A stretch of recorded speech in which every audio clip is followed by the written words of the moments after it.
Esto es Cosas de Sapiens. De las cavernas a las estrellas. Iniciamos el viaje.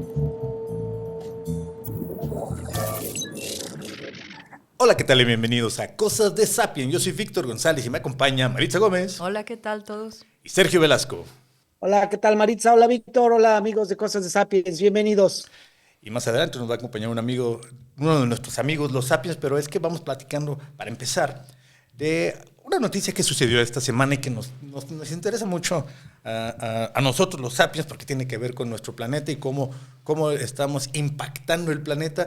En días recientes se dio una filtración, que todavía no es un anuncio, acerca de este trabajo que lleva 15 años de discusión, que se trata de denominar a la época actual en la que vivimos como el antropoceno. Antropo, basado en el humano, seno es el sufijo que se le pone a las épocas geológicas. Sí, sería diferente al Holoceno, porque, y esto es lo que argumenta el grupo de estudio del antropoceno que está impulsando esta idea, porque la fuerza principal de cambio en el planeta es la humanidad, la civilización humana. Cambios que son, en su mayoría, casi todos, negativos. Cambios que son como el impacto en los ciclos del carbono, impactos en el ciclo del agua, impactos en el ciclo del nitrógeno. Entonces, llevan 15 años discutiendo a ver si ya le cambiamos de nombre, ya no es el Holoceno, ahora es el Antropoceno.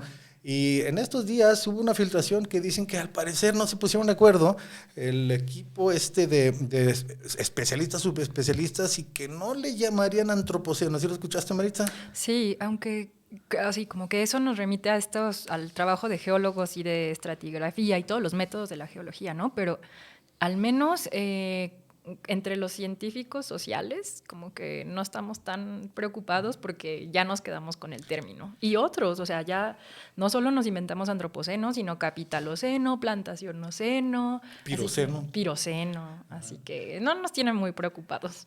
Igualmente, antropoceno ha sido un término que desde que lo acuñó, no fue el primero que lo mencionó, ya existía por ahí en la literatura, pero la primera vez que se mencionó en un grupo de estudios de especialistas de ciencias de la Tierra fue Paul Crutzen, precisamente en una reunión en Cuernavaca, México, cuando de repente dijo, lo que pasa es que estamos en el antropoceno, y casi me imagino que se paró, dijo eso y tiró el micrófono como y todos, ¡oh! ¡Eureka! Porque Paul Crutzen, siendo premio Nobel, pues lógicamente tiene cierta autoridad, así que a partir de ese momento, premio Nobel de Química en 1995, lo compartió con nuestro primer y único premio Nobel de Ciencias mexicano, Mario Molina, en un grupo de investigación que hizo mucho por el mundo.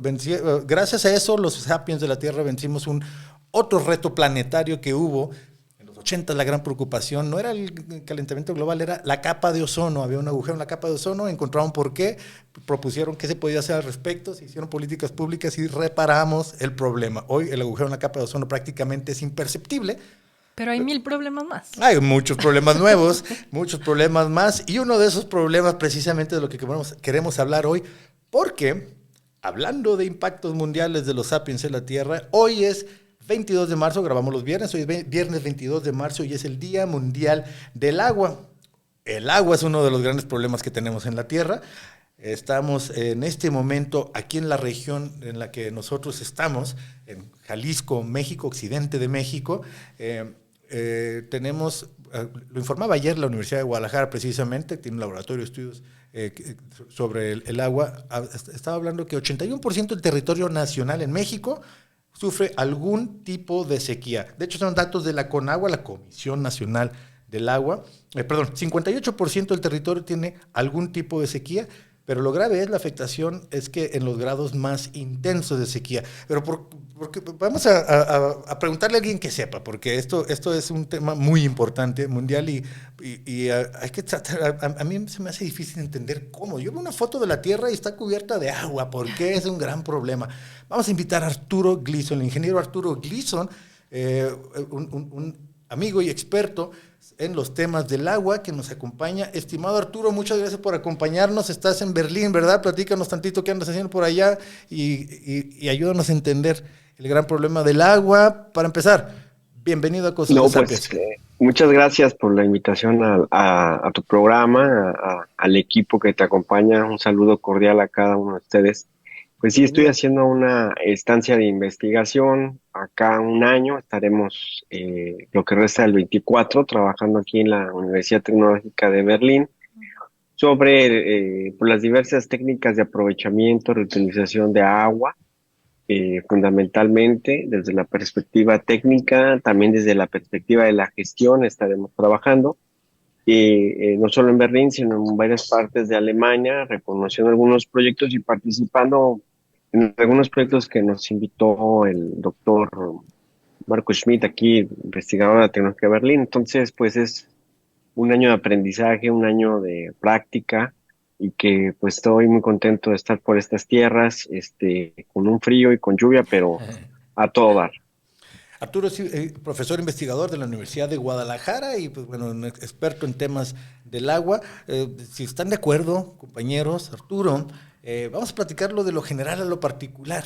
Y Así es. primera pregunta, Arturo, ¿por qué hablamos de que hay un gran problema del agua? Como decía, pues, es el planeta del agua, hay más agua que tierra, ¿no? En este planeta, si ves una foto. ¿Por qué o cuál es el gran problema y por qué debería de preocuparnos?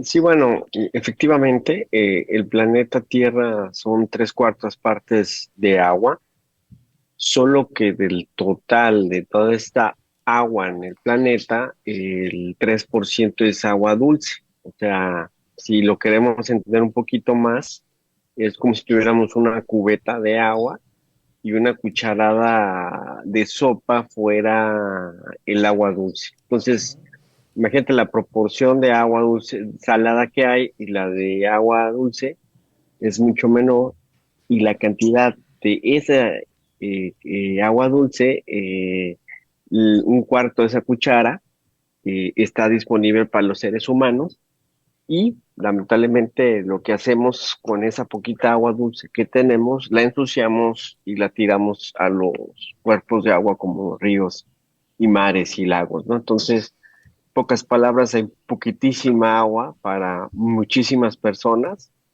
que bebemos, que lo utilizamos para el drenaje, lamentablemente. Y también el agua tiene un valor económico, se utiliza para producir ropa, para producir alimento, bebidas, procesos industriales usan grandes cantidades de agua, entonces, pues lamentablemente esa pequeña cantidad no hemos sido sabios ni inteligentes para poderla manejar correctamente y cada vez está haciendo menos esa poquita cantidad de agua, porque cuesta más trabajo limpiarla, ¿no? Mucha de esa agua dulce además está, vamos a decir que está en el congelador, ¿no? Los glaciares tienen mucha del agua Exacto. dulce, así que la que tú dices que es disponible, que es un cuartito de cucharada de la cubeta, es la que fluye en ríos y hay en lagos, en, ¿qué más? Mantos freáticos. Acuífero, con mantos prácticos, ajá. Yo ahí quisiera preguntar algo, y siendo que estamos de lo general a lo particular. Me gusta ese ejercicio de un extraterrestre viendo el planeta por un telescopio y diciendo, "Ay, pues hay un chorro de agua". ¿Qué hay, Arturo, sobre desalinizar el agua de los mares? O sea, hay bastante agua, nos estás explicando que es poca dulce, pero ¿qué pasa con la Sí. desalinización? ¿Por qué no es algo que está como sobre la mesa ahorita? Pues mira, lo que pasa es que la desalinización es un proceso complejo y por lo tanto caro para poderle quitar la sal al agua. Entonces, y de entrada, la disponibilidad de esta tecnología queda limitada hacia países con poder adquisitivo.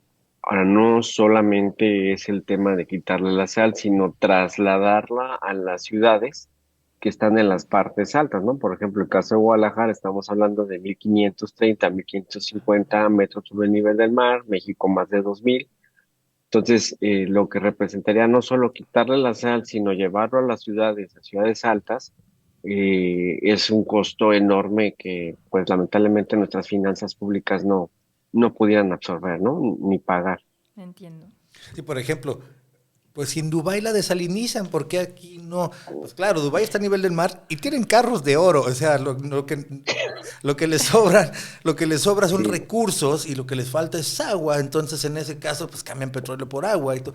Pero Uno de los grandes retos es el crecimiento demográfico y el hecho de que no todos tienen el mismo acceso al agua. Digo, en la historia de nuestra especie es lógico que primero nos asentamos las primeras poblaciones al lado de ríos, de lagos y de mares. Guadalajara, Jalisco, por ejemplo, es una ciudad que se asentó al lado del río San Juan de Dios, que terminamos Así por es. convirtiéndolo en drenaje y luego ya lo tapamos. Ahora es una avenida, ahí está la calzada de Independencia, así ¿Y qué que tal la Ciudad de México? arruinamos el río.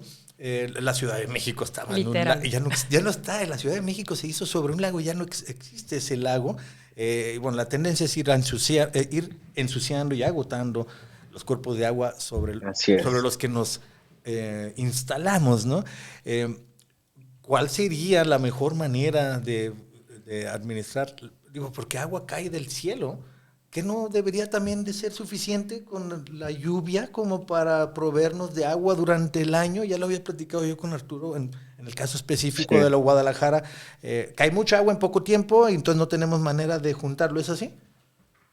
Sí, bueno, el área metropolitana de Guadalajara se ubica sobre lo que le llamamos los hidrólogos cuencas, ¿no? Que es una cuenca, es un valle, ¿no? El valle de Temajac, del Cerro del Cuatro a la Barranca de Huentitán, la cuenca del Río Blanco, que es de la primavera hacia el Cusé, allá para lo que es la descarga del Río Santiago, y de este lado del aeropuerto, que sería desde Bugambilias hasta el Río Santiago. Estos tres platos o estas tres cuencas aproximadamente son 100.000 hectáreas. De sobre estas 100.000 hectáreas está lloviendo 900 milímetros. Haciendo un cálculo aproximado, esto representa, para que tengamos una idea, 456 estadios Jalisco, ¿no? De lluvia. Y la mitad se va a los drenajes, ¿no? Entonces, y necesitamos 90 estadios Jaliscos para abastecer el déficit. Entonces, la lluvia está dando un buen dividendo.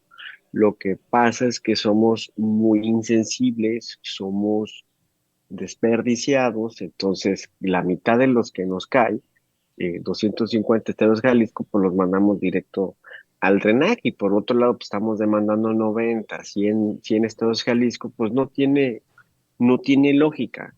Pero hay una historia también de ingeniería que ha postulado el hecho de que la única forma de abastecernos de agua es sacándole más agua a Chapala, sacándole más agua a los acuíferos y construyendo presas, como es el caso de la presa del Zapotillo, olvidando que sobre nuestras cabezas cae un buen de agua, ¿no? Y que debiéramos ser inteligentes para aprovecharla, ¿no? Uy, ahí tengo que meterme porque Arturo acabas de tocar un tema que para mi investigación es muy importante, que es el tema de la gestión del agua y el ejemplo de Temacapulina en Jalisco, ¿no? Que hay Sí. estos tres pueblos que estuvieron en resistencia, pero que me parece que la resistencia no debe bajar la guardia contra su desplazamiento forzado por la construcción de una presa, que ahora está Sí. como detenido, ¿no? Entonces, eso me lleva a la pregunta de qué pasa en México con la gestión del agua. Nos contaste que fuiste a Berlín justo a investigar sobre esto. ¿Qué pasa con la gestión del agua? ¿Para qué usamos el agua en México? Y si hay tanta agua que viene pluvial, ¿por qué estamos pensando en construir presas gigantes que requieren desplazar a comunidades como Temacapulina, Cacico y Palmarejo?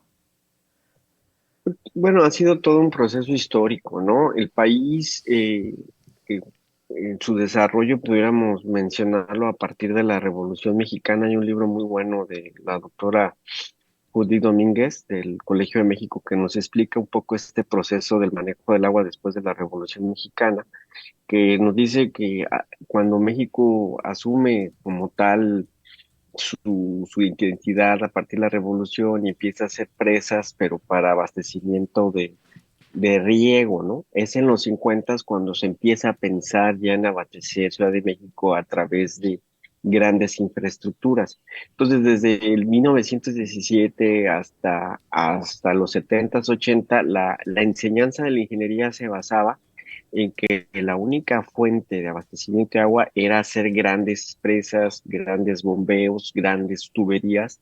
Y bueno, de hecho, pues todavía a un servidor ahí en la Universidad de Guadalajara nos enseñaban o nos ponían el tema de que quien hace una presa era un ingeniero de primer nivel. Entonces, siempre se pensó que las grandes obras de concreto tenían ese valor social, económico, daban la seña política, por supuesto, de jerarquía, y lamentablemente, pues hay una tendencia mundial de desmantelar las presas, ¿no? Porque las presas tienen una capacidad útil, una vida útil de pues 30, cuando mucho 50 años, porque pues los ríos van circulando por las presas y van arrastrando sedimentos y se van asolvando, se van llenando de sedimento, entonces es finita la vida de una presa.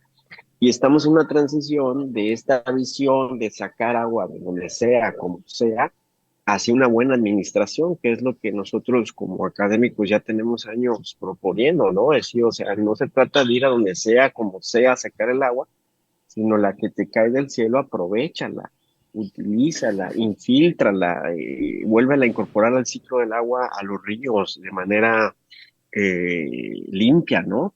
Infiltra, insisto, ¿no? Vuelve a recargar tus acuíferos que son los bancos de agua, abastece el 40% de la ciudad de Guadalajara con acuíferos, y si estás saque y saque y saque y no estás metiendo, pues esto no es inteligente. Entonces necesitamos pues cambiar. Las autoridades se asesoran ese tipo de personas, de ingenieros, y que son costosas las obras, hay chance de robar, hay chance de asignar grandes contratos, pues obviamente el tema de reutilizar el agua pues no es tan atractivo para la clase política que finalmente toma decisiones a nombre de todos nosotros, ¿no? Sí, y este asunto de las presas, además, cortaron tantos ríos que también se está volviendo un problema ecológico. Por ejemplo, vamos a decir rápidamente, una especie que aparte es heroica. Los salmones nacen en un lago, bajan al mar, después vuelven a subir contra el río para llegar otra vez al lago, pero de regreso se encuentran una presa. Entonces hay una tendencia también a identificar cómo en algunos lugares ya están quitando esas presas. También hay una tendencia, entonces, Arturo, si no me equivoco, a destapar ríos que fueron tapados, como el que mencionamos, el San Juan de Dios en Guadalajara, que a lo mejor ese sí está muy difícil porque está una de las avenidas más importantes con sistemas de transporte público y todo. Pero vi que en algunas ciudades se han abierto ríos y arroyos que antes corrían, haciendo que esa parte de la ciudad se recupere de una manera interesante, ¿no? Sí, sí, o sea, en el mundo académico se le llama soluciones basadas en la naturaleza, ¿no? De hecho, ayer estuvimos en un evento interesante aquí del Laboratorio Metropolitano de Berlín, y distintos colegas estuvieron exponiendo proyectos así en ese sentido, rescate de ríos, generación de espacios abiertos donde la gente pueda convivir con el agua que viene escurriendo, las infiltraciones. Y es una tendencia hoy por hoy, ¿no? O sea, el rescate, la restauración, nosotros le llamamos la restauración del ciclo del agua, ¿no? Si antes infiltrabas el agua y luego pusiste el concreto, pues vuelve a tratar de quitar el concreto y infiltrar el agua, rescatar los arroyos, los lagos, y darle otra vez vida al ciclo del agua a través también de la reforestación. Los árboles captan el agua y la infiltran, son tuberías naturales de infiltración, generan microclimas agradables. Entonces, pero hay que detener primero el desastre, ¿no? Que es lo que mm, hace ratito me preguntaban en una entrevista, ¿qué hay que hacer? Pues es que primero hay que darnos cuenta que nos estamos lastimando. Hay que detener, o sea, no tirar aguas negras a los arroyos, no seguir urbanizando sin control, fraccionamiento por aquí, fraccionamiento por allá, edificios para arriba que tienen que excavar y perforan los acuíferos, y los acuíferos entran a los estacionamientos subterráneos. Pues, en mi punto de particular de vista, primero hay que detener el deterioro y luego entrar en un proceso de restauración para poder rescatar ríos, lagos, manantiales, ¿no? Hace unos días acá en el caso de Jalisco, donde por cierto tenemos ya muchos años en disputa con las aguas del río de Chapala y todo lo que viene del Lerma con Guanajuato, con Michoacán. El gobernador del estado decía que teníamos agua para los próximos 50 años. ¿Qué tan real es todo esto con respecto a nuestra infraestructura y a las posibilidades de tenerla? No, yo creo que el gobernador sí se exacerbó en su declaración. Creo que es una declaración más mediática hacerlo adelante de un chorro de agua. O sea, ese chorro de agua se puede acabar ese mismo día. O sea, tú le abres o le cierras una presa, eso no significa nada. Y el gobernador debiera sustentar sus declaraciones en evidencia científica. No existe un sistema de medición digital en tiempo real para saber cuánta agua hay en las presas, cuánta agua hay en los acuíferos, cuánta agua hay en las tuberías. No sabemos cuánta agua hay. Pues de esta manera, como sin saber tu inventario de agua, así como tú sabes cuánto dinero tienes en tu cuenta de banco, dime quién en su sano juicio no sabe cuánto dinero tiene. ¿Por qué en temas económicos sí somos precisos y hasta abstenemos y no hay una app para saber cuánta agua hay? Pues ¿cómo me atrevo a declarar que tengo el abastecimiento de 50 años cuando no tengo la prueba científica, los datos precisos que me avalen para decir eso? Entonces, lamentablemente, pues cae en una zona de declaración política, de buenos deseos, pero no tiene una base científica, ¿no? Lamentablemente. Eso es algo que había platicado ya contigo en otra oportunidad, Arturo. Si no sabemos cuánta hay, ¿cómo podemos entonces tener una idea de si estamos sacando de más? Por ejemplo, Ajá, los mantos freáticos, el agua subterránea de la cual nuestra ciudad de Guadalajara, de 5 millones de habitantes, depende en un porcentaje importante de esa agua que está allá abajo. Y hay lugares en los que es la única que tienen. Nosotros tenemos la así suerte de es, tener un lago muy grande cerca, pero así no es. todas las ciudades lo tienen. Monterrey no lo tiene. Y esa agua, ¿cómo sabemos cuánta hay? Digo, me dices que no sabemos, ¿cómo podríamos saber? Bueno, tenemos que hacer todo una modernización de monitoreo, ¿no? No solamente de los acuíferos, de la misma Chapala, del mismo lago de Chapala, de las presas. Existen sistemas de monitoreo digital de acuíferos, ¿no? A través de diversos pozos de monitoreo y programas, software especializado, puedes tú monitorear los volúmenes y los mismos programas te calculan los volúmenes en el tiempo real que se dieron las lecturas y lo puedes ver en una pantalla y sobre de eso tomar decisiones, ¿no? Esto que te digo se llama digitalización del agua, que consta de tres elementos, la instrumentación, que son estos sensores, estos pozos, viendo. Tres, la interconectividad, que es sacar esos datos y llevarlos al Internet. Y tres, la inteligencia, son las tres Cs, llegar a una computadora donde se pueda ver, te pueda dar secuencialmente datos que puedan ser acumulables, con los cuales puedas tú proyectar. Esto lo hacen países pues con sano juicio, con inteligencia. Lamentablemente en nuestro país ni siquiera es tema de agenda pública, el tema de digitalizar el agua, del monitoreo. Yo no lo veo en las campañas. Y parece que está esta cerrazón de la clase política, sin decir marcas, de no aspirar a una gestión de agua inteligente. Sí, porque eso no saldría tan atractivo en la foto, ¿no? Como un gran chorro de agua No, de fondo. Pero imagínate, o sea, la incongruencia. Imagínate, Sergio, que cuando venimos rumbo a Tepatitlán, donde tenemos la cabina, nos viniéramos sin saber cuánta gasolina trae el tanque del exacto. No, no, vehículo. pues Exacto. olvídate. No, se nos puede quedar en el camino, puede que lleguemos, Tarde o con temprano. suerte llegamos, pero ¿y si no? ¿Qué tal si se acaba a medio camino donde no hay ni gasolineras?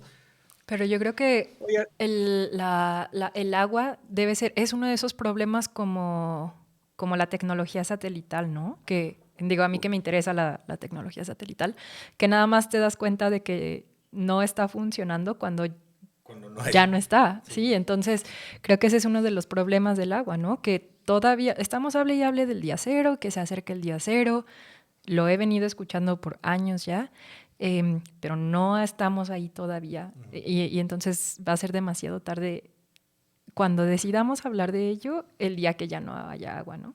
Sí, y en algunas ciudades del mundo sí se han acercado a ese día cero y finalmente tienen que resolverlo de alguna manera, según entiendo en Sudáfrica, seguramente muchas ciudades en el área del subsahariana, en Medio Oriente tienen muchos problemas, Israel tiene que reciclar la mayor parte de su drenaje y Así es. desalinizar agua. Otros ejemplos, Arturo, para darnos el contexto mundial? Sí, bueno, yo creo que, de hecho, hace unos días estaba platicando con un compañero de Irak, ¿no? O sea que Irak no tiene agua y está en medio de dos ríos, ¿no? El Tigris y el Éufrates, ¿no? Entonces, tienen que negociar con Turquía, venderles petróleo para que les vendan, les dejen pasar el agua por los ríos, ¿no? Y dejar pasar de más. Entonces hablas, pues ya también un conflicto transfronterizo, o sea, y es político. exacto, o sea, difícil manejar la escasez en ese tipo de países donde pues el agua es fundamental, ¿no? Para la economía. Entonces, es uno de los ejemplos que yo he visto graves. Nepal y la India tienen un conflicto también con el río Ganges, el conflicto con Jordania y Israel, ¿no? O sea, si tú vas en el avión, y yo ya fui a los dos lados, o sea, del lado de Israel se ve verde y del lado de acá de Amán, Jordania es seco, ¿no? O sea, ¿por qué? Porque se están quedando con el agua del Jordán y que dejas a nosotros sin agua. El río, el Mar Muerto se está bajando, ¿verdad? Tú vas al Mar Muerto y puedes ver desde el 2000 cómo va bajando el nivel. Entonces, definitivamente sí es un problema global. La ONU lo dijo en el último Foro Mundial del Agua, que precisamente ahorita está el de 2024, pero yo fui el año pasado.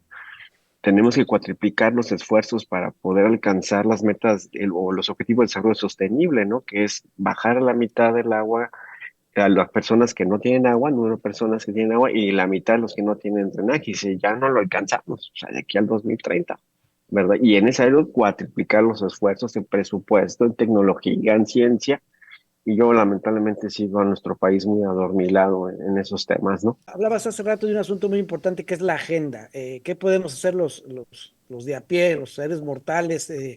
Porque los gobiernos, como dices, no lo veo en la agenda. Estamos ahorita viendo un proceso electoral federal aquí en nuestro país, metidos todas las redes, todos en los chismes, que si un candidato se robó, que si otro candidato tiene un hermano que es vago, pero nadie habla del serio problema que es esto del agua. ¿Qué podemos hacer los de a pie, los ciudadanos, para que este tipo de temas realmente lleguen a las agendas de gobierno y haya propuestas? Muchos edificios, muchas carreteras, se habla de mucho desarrollo en algunas cuestiones, pero vamos a enfrentar de lo temprano, ya estamos enfrentando este problema. Yo estaba leyendo esto del sistema Kutsamala, yo tenía 7 años cuando en los 70 ya estaba aquella campaña en la televisión del sistema Kutsamala, esfuerzo y comprensión, pero ya me puse a investigar, esto es desde 1912, el sistema Kutsamala tiene más de 80 años, 120 años quizá, y seguimos con el problema.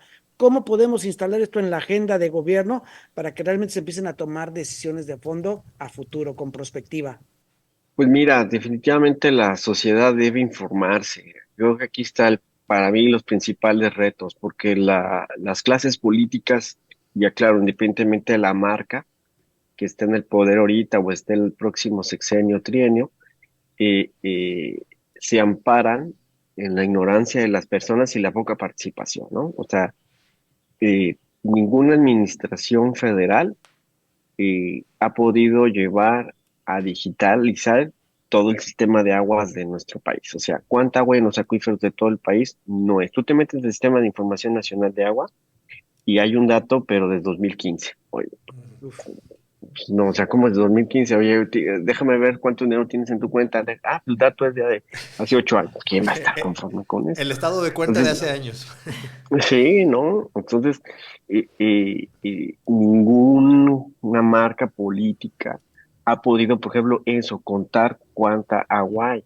Entonces, si nosotros los ciudadanos de a pie no estamos interesados, si no estamos pues, ejerciendo un liderazgo en nuestras casas de buen manejo de agua, de conservación, de reutilización, ¿no? Las madres son un ejemplo, lo hablo, muchas de ellas, de reutilizar las lavadoras, ¿no? Las de suavizante, terminan con el suavizante y luego meten la otra carga con suavizante y jabón. O sea, hay muchas maneras de que en casa podemos ser creativos. Asumiendo esta responsabilidad, enseguida empiezas a presionar para que los demás lo hagan. Pero mientras sigamos en este divorcio de autoridad que abusa, que no está posicionando los temas que se necesitan, y la gente de a pie, como dices, ajena, sin instruirse, es complicado que haya presión. Y luego nosotros los científicos quedamos en medio, se nos ataca, ¿no? O sea, lamentablemente somos perseguidos, ¿no? A lo mejor no tanto como los periodistas, pero pues tu servidor ha estado en diversos debates técnicos y por decir lo que pienso y estudio, porque el pueblo me paga a través de la Universidad de Guadalajara para generar información, pues eres señalado, eres etiquetado, eres marginado. Entonces, estamos aislados, necesitamos como salir de esos espacios y encontrarnos para darnos cuenta que tenemos que ser equipo, independientemente de la marca política, religión, preferencia sexual, lo que sea. Tenemos que buscar la manera de hacer equipo como sociedad, ¿no? Porque si una cosa es vital, es el vital líquido y cuando nos haga falta lo vamos a valorar más. Además en México es muy barata el agua, no pagamos lo que cuesta, o más bien pagamos el precio, pero no el valor. Porque también es muy difícil que de repente digan, a ver, vamos pagando en realidad lo que deberíamos de pagar por el agua. Es una medida políticamente incorrecta que ninguna autoridad, ningún partido, como dices, se anima a cobrarlo así y, y no valoras lo que no te cuesta. Bueno, pero terminamos Así es. pagando los garrafones, ¿no? Por ejemplo, Ese Arturo, ¿pagamos doble? sí, Ajá. Arturo, que estás allá en Berlín, ya ves que uno puede tomar agua del grifo, sabe medio Sí, fea, Ajá, pero pero se puede. se puede, ¿no? pero está limpia el Sí, agua. Sí, no la Por, podemos tomar por eso nosotros en acá. México somos de los que más consumimos en el mundo agua embotellada, porque muchas de esas botellas son los garrafones. Tienes que comprar un garrafón para poder tomar agua. Y además de que se hizo todo el sistema. Porque para limpiarla tendrían que mejorar el sistema, tendrían que aplicar cosas de las que nos está platicando Arturo, medirla en tiempo real, saber cuánta hay, mejorar los sistemas, de veras clorarla, de veras limpiarla, todo eso costaría. Y no sale en las portadas, entonces son obras a largo plazo que no les interesa hacerlos. Es por eso que no podemos tomar el agua del grifo en México. Sí, pues es que no hay una responsabilidad, ¿no? O sea, el tema del agua ciertamente está delegado en la Constitución para que la CONAGUA lo ejerza a través de los municipios, sus sistemas intermunicipales, de la mano de los estados, pero la verdad es que muy pocos están haciendo su trabajo como debiera. Entonces, esta irresponsabilidad, esta falta de compromiso, esta seriedad, divorciados, vuelvo a insistir, de la ciencia, de la tecnología, pues obviamente quien cae en el manejo del agua, cualquiera que sea el puesto, no tiene mucho margen de operación y simplemente opera el desorden y cobra, por supuesto, mensualmente su salario para pues hacerle como que le hace, ¿no? Pero pues si la autoridad, si la política pública no va empujando como equipo, buscando los mejores perfiles, la tecnología de punta, buscando los financiamientos, pues obviamente va a la deriva y unos pocos deciden y deciden mal por todos nosotros. Bueno, Arturo, pues ya que Maritza estuvo en Berlín y probó agua del grifo y tú que estás allá y ya tomaste agua del grifo, ayúdenos un poquito. Acá en México habemos muchos ciudadanos que vemos a muchos grifos y a muchos políticos, ¿cómo los podemos aprovechar A los políticos, o a a los los grifos. políticos y a los grifos? sí, pues es O a los que políticos grifos, ¿verdad? No sé si se combine también. Adelante, Maritza, ibas a preguntar Pero algo. sí, justo tiene que ver con los políticos y con los grifos. Creo, Arturo, que uno de los problemas que yo veo como científica, aspirante a científica social, en el manejo del agua es que, como bien has dejado claro, el manejo del agua es un tema político. Sin embargo, creo que uno de los grandes problemas como para pensar en este manejo del agua es que la política tiene unos ritmos bastante acelerados y como cíclicos, ¿no? Vamos ujú. pensando en tiempos de elecciones y cada 6 años vamos cambiando. Entonces, a lo que voy con esto es el problema del agua es simplemente un ciclo geofísico, que haya sequía es un ciclo geofísico, digamos, ocurriría naturalmente o es antropogénico. Eh, y como diría Víctor, ¿y por qué los dos? Eh, y en ese caso, ¿cómo pueden hacer los políticos para reconciliarse con estos tiempos mucho más largos propios del planeta Tierra? Si ellos están pensando en cada 6 años en establecer un nuevo programa, cómo pueden traer los tiempos de la Tierra e integrarlos a su programa. Eso está como complicado, ¿no? No, pues es mucho para un político. No, lo que pasa es que, como bien dice, los procedimientos, los procesos naturales, pues llevan su tiempo, ¿no? Su lógica y se vuelve un círculo vicioso porque, pues, el ser humano necesita de esos recursos, ¿no? Hablando del agua, lo necesita y de manera insensata maneja el recurso para los fines particulares o de grupo que en su momento pues se presentan en el entorno político. Entonces, pues obviamente lo natural no va a empatar nunca con una persona que siempre traiga un interés determinado y cuyo fundamento es nada más el puro interés de tener ese beneficio y que pueda repartir y sustentarse en medio pues de supervivencia, ¿no? Yo he visto muchos políticos, pues que, por ejemplo, viven de eso, entonces tienen que estar pensando cada 3 años a dónde se van a mover, entonces, pues no te interesa llegar al puesto político para resolver el problema, sino para subsistir. Y lamentablemente, pues eso no va, esa lógica con manejar bien el agua, con manejar bien los bosques, o sea, entonces tú vas a cambiar, por ejemplo, el uso de suelo en función del dinero que te van a dar, ¿no? Ujú. Aquí hay que urbanizar, no, pues es una recarga acuífera, no, pues aquí hay que urbanizar, porque pues, hay una lana de por medio, está mi salario, está mi siguiente posición política en turno en el próximo proceso electoral, y pues es muy difícil empatar en ese sentido, ¿no? Y creo que nos falta más madurez a los mexicanos para entrar a ese proceso de tomas de decisión responsable. Hay diversos autores, y entre ellos, pues, Octavio Paz, ¿no? Que menciona pues esta simulación, esta falta de responsabilidad que tiene el mexicano y simula y no se asume como persona responsable, es decir, esta es mi agua, esta es mi CAE, la tengo que tratar bien porque si no la uso bien me va a afectar en los próximos años, ¿no? No sucede así, nosotros nos vamos sobre lo inmediato y pues es difícil compaginar ciencia y naturaleza y por supuesto política, ¿no?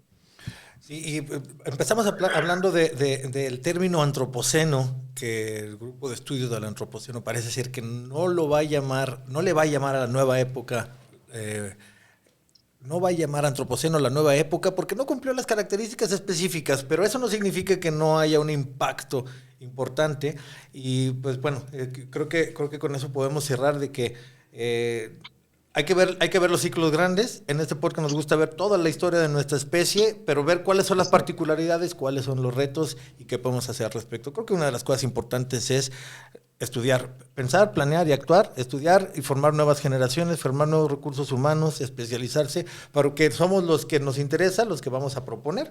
Los políticos simplemente reaccionan a lo que el corto plazo les permite, ¿no? Entonces, Sí, se así tiene es. que hacer así. Y en ese sentido te agradezco muchísimo, Arturo, que nos hayas regalado estos minutos. Sé que tienes agenda apretada también por allá, así que estaremos después en contacto contigo para que nos platiques también cómo terminaste todo este ciclo en Berlín, si estás de acuerdo. Sí, claro. Y te mando un abrazo muy fuerte. Muchas gracias por tu tiempo, por compartirnos pues un poquito todo este contexto con respecto al vital líquido. Y no me refiero, Sergio, a las cervezas que ya tocan porque es viernes y tú estás en Alemania. Maritza llegó hablando solo de cerveza. Le dije, no, espérate, pero ¿cómo te fue en el Instituto Max Planck? No, la cerveza. Así que supongo que por ser viernes también tú ya es hora como que también a lo mejor te quieras ir a tomar unas. Pero bueno, muchas gracias, Arturo Gleason, ingeniero Sí. Arturo Gleason, académico de la Universidad de Guadalajara, pero hoy en Berlín, amigo de este podcast y nuestro especialista en agua de cabecera, porque así nos gusta a nosotros tener siempre uno de nuestros amigos, los Sapiens, le preguntamos al que sepa para que entender mejor las cosas. Un abrazo y compartirles que tengo mi libro, por ahí te va a pasar la Liga México Sensible al Agua. Excelente. Ah, qué bien.